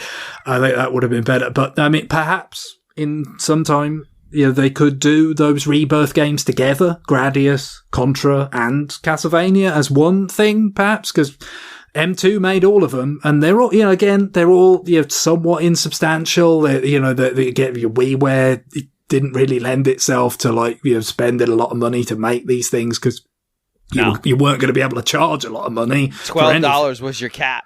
Yeah, so, but they were all really quite well executed. I enjoyed all of them for what they were, and I would like to see them come back, but it's cool to have something that feels very much in that style, even if it is still a bit more insubstantial again. It's just fun to play something, with the rhythm and a lot of the rhythm and the feel of classic Castlevania, but just, you know, it's something that isn't, obviously a lot of the scenarios are familiar, the bosses and things, but it's, you know, has some degree of kind of freshness and certainly a fair degree of feeling separate from the, you know, rather unpleasant experience of playing Haunted Castle, to be like, yeah, that, you know, it was quick, there wasn't much to it, but I liked it, and, you know, I was going to buy this collection whether this was on it or not. You know, I mean, is truly a bonus, a cherry on top, and quite a nice one, I'd say. Cool. Anything else you want to say about the Dominus Collection? No, well, the actual, time spent with the collection, I'm sure, will increase a fair bit by next week, so we can have more to say about it then. Okay. All right. John. Yeah, so I picked up something I'd had on my radar for a while, which was the remaster of Wizardry, Proving Grounds of the Mad Overlord. I can never guess what John's got coming in. Right. So it's pretty cool. So this is a remaster of and actually built on top of the original Apple II game from 1981, which is a dungeon crawler where you are, the whole point of the game is to go into a maze, and you have to go down 10 levels, defeat a wizard, and then I think you have to come all the way back up, was what my assumption is. Makes sense. And, yeah. And of course, the monsters get more difficult as you go down, and this game is notoriously difficult, and that is because it's very unforgiving. It's very old school in the sense that if you want to make your characters stronger, you go grind your characters. Otherwise, you may come up against monsters that will just wipe your entire party, and that's what happened to me. But it's funny though. What I do like about this game is that it's so, and I don't mean this as a slight or even something to criticize, but it's limited in scope. So therefore, and it's so old, it's been around so long, so it's had a fan base for so long that people know it inside and out, to the point where if you look at any of the community boards or anything around this, like on Reddit or elsewhere, people can break down, they can say, oh, well, this particular bug, it was in this version, but they fixed it for this version. Oh, and this version, it has this bug where, you know, your armor class doesn't really count. Because people either generally played this on the Apple II, on the PC, or on the NES. The NES version was very popular. And it had a couple of bugs. It made the one thing that you see is in the Steam version that I have, which is based on the Apple II version, they have the one character that is kind of like the classic cleric. In the PC version, it's called a priest, and on the NES, it's called a cleric. So it's kind of weird when you try to look stuff up because you're sort of like, oh, they list the cleric class, and you know it's actually in my game it's called a priest. So you kind of have to adjust your brain there a little bit because they're very close. They're very similar, except the NES version apparently some of the later levels, like the deeper levels, like I think 7, 8, 9, and 10 maybe, they're actually harder than the PC version, I think. But they're different. So the goal of the game is you roll a 6-character party, and you have all of the sort of typical classes. You have a fighter, a thief, you have a mage, but then you can also change your classes. And there's also classes where you can choose that class only if you roll a high character roll at the very start of the game. So when you roll a character, you can choose just an automatic roll, or you can sit there and click a button just like you would on a lot of old school like RPGs, especially, you know, any of the kind of gold box AD&D RPGs from SSI back in the day. Where you could sit there and just randomly generate a character over and over again. And so the highest number and then distribute your character points accordingly to, you know, strength and stamina and wisdom or whatever. So you can do that. So of course, your character max in terms of how many points you can have to distribute is 29. So you pretty much just sit there and just keep clicking a button. So I'd say I have probably about 10 hours in this game, and I would say probably about 6 hours of that is just me sitting there clicking a button, rolling the perfect character. God. Yeah. Oh, yeah. God. For sure. That's, yeah. Because once I found that out, that 29 was the highest, I rolled a couple of 28s, and well, this is what happened. So I rolled a couple of 28s and a bunch of 29s, and I had my 6 characters, and I'm like, man, there's no way. My characters will be fine. So I go down there. This is like my first run ever. And, I'm going around and, I fight some you fight monsters like kobolds and, orcs and kind of typical fantasy tropes like that. So I kill a couple here and there. And I go to a certain point, and I don't want to overextend. That's the big thing. That's kind of one of the things they tell you. Don't go too far down. Just like in a lot of, dungeon crawlers, even to this day. You don't want to go too far down because you don't want to get into a fight with a bunch of monsters that are way above what you can handle. You kind of want to end up stuck or dead. Yeah, so too far to the point where you are so weak that even trying to get back up to the surface, you can't do it because anything can take you out. Right. So of course, I'm hanging around the first floor. I still haven't gone past the first floor because there's a bunch of stuff that you can do on the first floor that I'll talk about in a minute. But so kind of rolling around the first floor with my characters, I'm like, this is cool, no problem. And then I'm on the hallway that is going right to the exit, so I can see the exit. And so I get into this fight, and I'm fighting against 8 monsters, which usually isn't a big deal because in the first floor it's like kobolds and stuff like that, like small monsters. Sure. But this was just enough monsters to, and I'd taken some damage. My characters weren't like full health by any means. But it was kind of some types of monsters that I hadn't really fought too much, but I'm like, no problem, whatever. They wiped my party out. They killed everybody.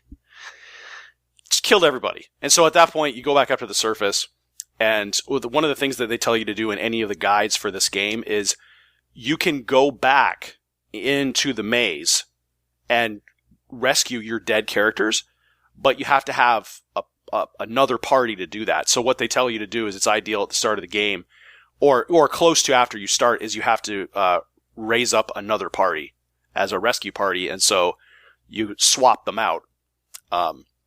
So I didn't bother doing that, but I said, okay, I'm going to start over from scratch with what I know. And I rolled all 29 point characters. Wow. And actually I rolled 6 of them. And then I kind of dipped my toe in the maze a little bit, leveled them up a little bit, and then I started to roll more characters so that eventually I had another party. I haven't leveled up that party yet, but I do have a bunch of backup characters. So really what you discover in this game is it's not like your typical role-playing game where you have your 6 characters and you just get really attached to them. Characters are expendable. So they are disposable. They're just kind of disposable, so you can't get too attached to them. But you can sink time into your characters enough so that they become, very, very difficult to kill. But you kind of have to learn that, you may have some characters die along the way, and you may have to, and you can resurrect them. But there's kind of penalties to that sometimes. They can sometimes, some of their stats can go down. And sometimes you won't be able to actually regain those stats because eventually there is no level cap, but eventually the XP requirements to go up another level are so huge that you'll never really do it. Gotcha. But yeah, so there's definitely penalties to it, and also there's other systems in the game where your character can.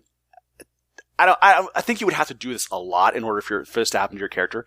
But technically, when you go back to the inn, when you come out of the maze and you go back to the inn, which is where you level up your characters when they can level up, and it's where you can heal your characters if they've been hurt.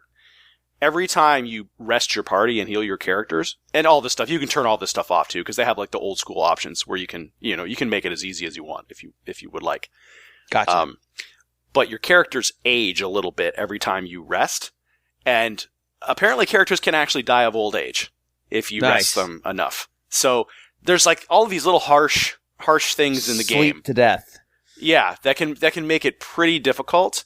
But I was talking about character classes, And so there's characters that you can start off with if you roll a high level, like a high point level character, like classes like Samurai that are much better than normal. And then there's other, like a thief. You can turn a thief into a ninja, and then you can turn like a bishop, which is another character, kind of a healing spellcaster kind of character. You can turn them into a lord, which is another kind of fighter character. But the general gist of things is, for most characters, you have two types of magic, especially like for spellcasters, you have two types of magic. And some of the fighter characters, some of them can also cast spells, but not typically. Like Samurai can cast spells, for example, but a straight fighter class cannot. But for the spellcasters, generally from what I'm seeing is what you do is you level up enough so that they have because you have divine spells, which are kind of like healing, and then arcane spells, which is more your destruction spells. You would do something like level up a character far enough so that they get all of their arcane, that they max out the number of arcane spells that they would have, and then class change them to something that uses like divine spells, and then level up all the divine spells. So you have a little bit much more. You have a lot more flexibility to kind of craft the characters the way you want to craft them than I would expect out of a game of this age. So it's actually very clever what they did. I mean, from 1981, and this is the game from 1981. In fact, the Apple II version of the game is running in the bottom right corner at all times. So you can see exactly what it looked like. Yeah, it's pretty cool. That is something else. Yeah, so there's a lot of depth to this game, and I think that's why people love it. That's why they continue to play it. And there's just a whole lot of stuff in this game packed into a very small package. So, you have the area where you can, generate characters, and then you have the inn where you can heal them and level them up, and then you have the sort of the temple where you can resurrect characters and heal characters if they're, poisoned or cursed or whatever. And then you have a place where you can also you have a place where you can recruit. You can actually recruit characters as well, like pre-made characters. I haven't done that yet since all my characters are 29-point characters. They're perfect. Who are we kidding? Yeah, they're perfect. So, and then you also have a store where you can buy new gear, sell new gear. Some gear is unknown, so you have to ID it. Which is the one reason why they say always have a bishop, because a bishop is the only class that can ID gear, but you can pay for it at the store if you want, but it's a waste of gold because you just have your bishop do it. So there's a lot of little things like that, and it's very. So I'm playing it on Steam Deck, and it's very good. It's going to be a very good travel game, I think, just because it's a game where you can sit there and there's nothing wrong with just sitting there and grinding your characters. If you just have some time to kill, you can just kind of goof off in the first or second level and just kill some monsters and just kind of walk around. So, and then there's a particular monster called Murphy's Ghost, which is this legendary monster in this game. And it's the grind spot in the first level. You have to, there's this convoluted way to get to this monster. And then when you fight him, sometimes there's two of them, but the whole thing is that it gives you 4,500 XP per kill. Sometimes you fight one, sometimes you fight two, whereas a normal battle will give you maybe 700. So it's the grind spot for that game. So and you can just keep fighting this monster over and over again. You can just spawn it infinitely. So there's a lot of little things like that, and it's really cool. The music is really good. I mean, it's really well done for what it is. I got it on sale for $25, and I think that's reasonable. I think its MSRP is $40, and I'm like, nah, I'd never bid on that. That's a lot for this game. But for this, it's pretty cool. All right. Yeah, it's good. Very solid. Cool. All right. I'm going to pass this week and then turn it over to Guillaume. Yeah, sure. I don't have much. Basically, Yakuza. I finished the kind of the business thing with Kiryu, and I'm kind of pissed that there's a business thing with Majima. It's very I thought I different, was done. It's very different, but I was like, oh god. But I don't know. I'm still doing it. So there's that. I can complain, but it's not like I'm just going to skip this. I like the weekly Yakuza cast from Guillaume. I like it. But I can't say a damn thing, so I got to sit here and just take it. Yeah. There's not much I can say other than that. Like you run a hostess club or something. Yep. A cabaret club. And so you're like coaching these girls into, like, the first one that you get, she's shy, so you get into conversations with her so that she can be more comfortable talking to the clients. And so I don't know. Like, it's so dumb. I love it. See, I just kind of live vicariously through Guillaume playing this game, so it's there great. You go. And then, like, once you launch the minigame proper, you're just kind of going around, like, the girls are at different tables. Like it's Diner Dash with hostesses. Yeah, basically, you gotta match the customer with, like, his kind of girl, and hopefully, like, he'll spend big bucks while he's there. And then when the timer's down, like, you can try to get him to stay longer, and usually, like, they'll spend a lot of money if they do, but otherwise, I'm not sure I understand, like, that whole part of it. Like, how do you determine, like, should I give them a gift, or should I thank them, or... Like, she's giving you little visual cues with her hand. You just have to learn what those cues are.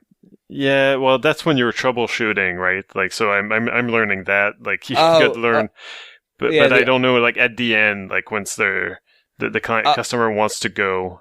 I'm not sure. I don't know if there is a pattern to it, or if just some things are just better than others, and it's just a straight tier of, like, this is better than this. Yeah, but all in all, it's kind of it's a little bit weird, but it's not as weird as having, like, actual softcore videos of girls in bikinis in tubs playing with bubble baths or whatever it is, because that's the thing. You can go to a video booth and you can select videos that you unlock.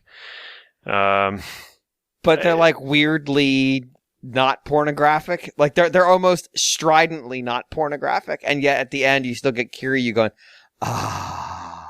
Yeah, I don't like it. I don't like it. It's fucking hilarious. It's weird. So there's that. Other than that, I just basically played enough of the Emio demo to see that it's probably not the kind of game I'm looking for. I'm just puzzled by the fact that, like, you've got so many menu options that don't amount to much, you know? Like, okay, talk to this person until you have to think about what this person said so that you can unlock the next thing that they're going to tell you about the next time that you talk to them.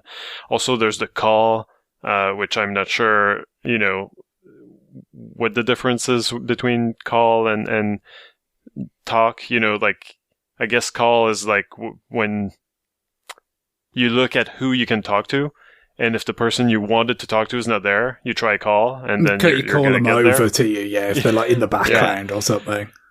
And it's so convoluted. You know, I would have preferred, like, okay, talk to who, and then give me a list of the people around. You know, that would have been good.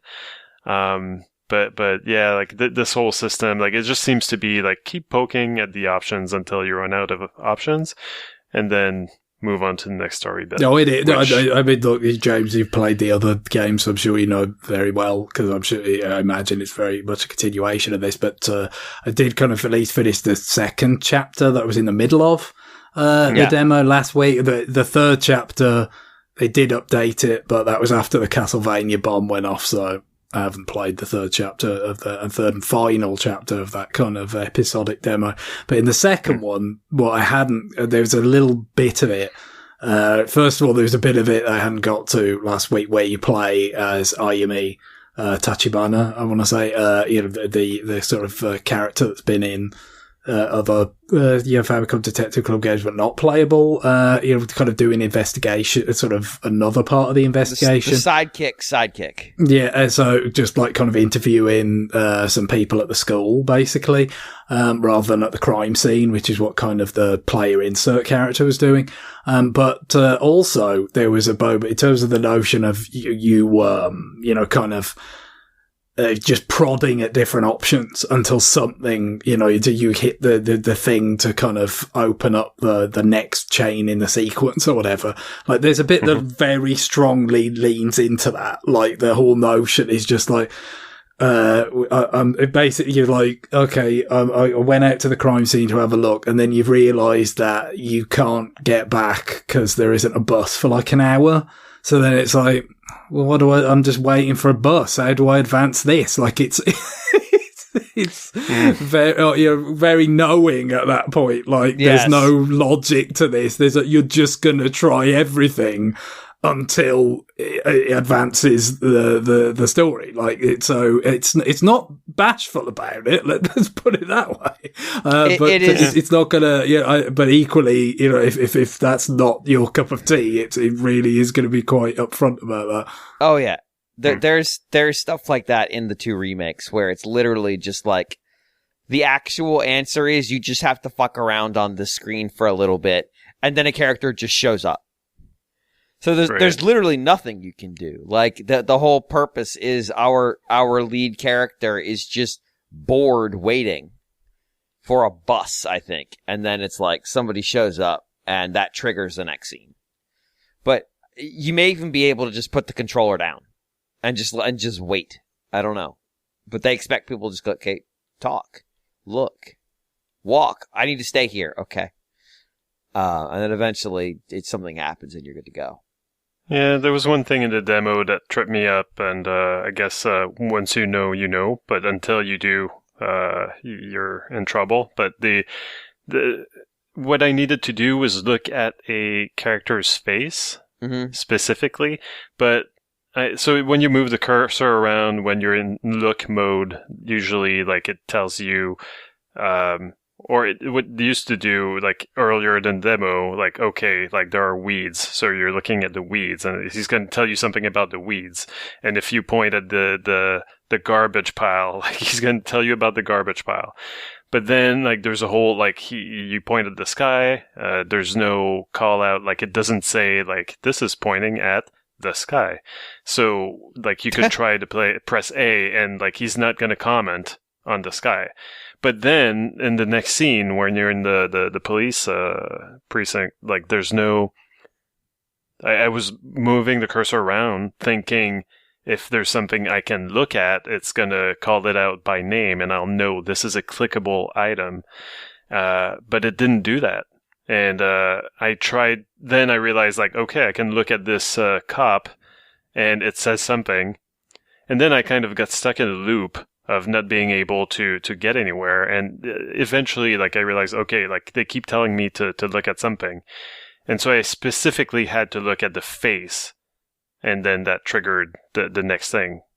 So it's like, you know, like, I feel as if, like, the game at that point hadn't really explained its own rules or kind of changed its mind. I think there was a little bit, I think I might have had a similar experience, but I think I just sort of clicked on the cop, basically, like, in the middle of him, so it was like his tie, or whatever, probably. And then he said, oh, my eyes are up here. Nice. So there was, they're telling me to click his face, and then I did it, and that worked. Huh, okay. So I didn't click on the tie, I guess. I don't know, maybe if, like, clue. You clicked maybe if you had to click a certain point, but that seemed to me like it's, like, telling you, okay, you like, if you kind of look people in the face, that can advance the dialogue. Like, I took that to be kind of a tutorial-ish thing, but maybe it isn't. Maybe it's just a bit more kind of apropos of nothing, I imagine. Yeah, no, and to me, that told me, like, this is not the game for me. I don't necessarily want, like, I do like point-and-click games, but the term pixel hunt was not seen as a good thing when you were playing one of those back in the day, and I feel like this is pixel hunt the game. So I'm gonna skip the full game, I think. And then I tried the demo for Shadow of the Ninja Reborn, which, Greg, like, you talked about the demo last week, but you played it solo, right? So your impressions were of course, yeah. Yeah. So I jumped into this with Karen immediately. I didn't touch the solo part. and we couldn't get through 1-1, basically. Oh, it wow. was so freaking hard. It was impossible. So, and like, because you didn't mention this during your impressions, I knew there was something wrong, but like we kept trying, and we thought like, we're just not good yet at this. Like, we need to figure out how these characters move and stuff. And we tried to do that, but still we were not getting anywhere. And eventually, we gave up. We were like, yeah, we're not getting this full game, are we? Like, we're never going to play this. So we put it down. Later, I came back to it. I played it solo, and so much easier. And like, the big change there was that they tripled the enemy HP, which completely changes the rhythm of the game, basically. Because if you're playing on the normal difficulty solo, like, a lot of the enemies are like one-shot kill, like you can just swing your sword once, maybe twice, they're dead. So if you're in front of an enemy, you slash it once or twice, and they're gone, they haven't hit you. But if you have to slash them like 3-4 times, at this point, like, they've managed to damage you. And so that's every enemy. So like whereas like when you're playing solo, you can like slash and then run through, you just keep going. Nothing is stopping you, basically. You just have to get the timing right of your sword slashes. If you're playing co-op, I guess either we're supposed to be exactly timed and like be one over each other and like basically both swing our swords at the same time at the same enemy. I don't know. Or like we have to take care of an enemy by like slashing once and then like jumping back, like, okay, like, gotta get away, like he's gonna attack, and then like, okay, getting back close and slashing again until they die. It's quite interesting. I mean, and you're certain that applies to all the enemies? It seemed to, yeah, because so that applied to the basic grunt. Yeah, that's what I can understand it more with bosses a little bit, you know what I mean? Because obviously with the boss, like, there might be a certain element of like, okay, well, a lot of the time with these sorts of games, the traditional, side-scrolling kind of action games, you've got to kind of put yourself in harm's way to like goad the boss to attack and like make itself vulnerable.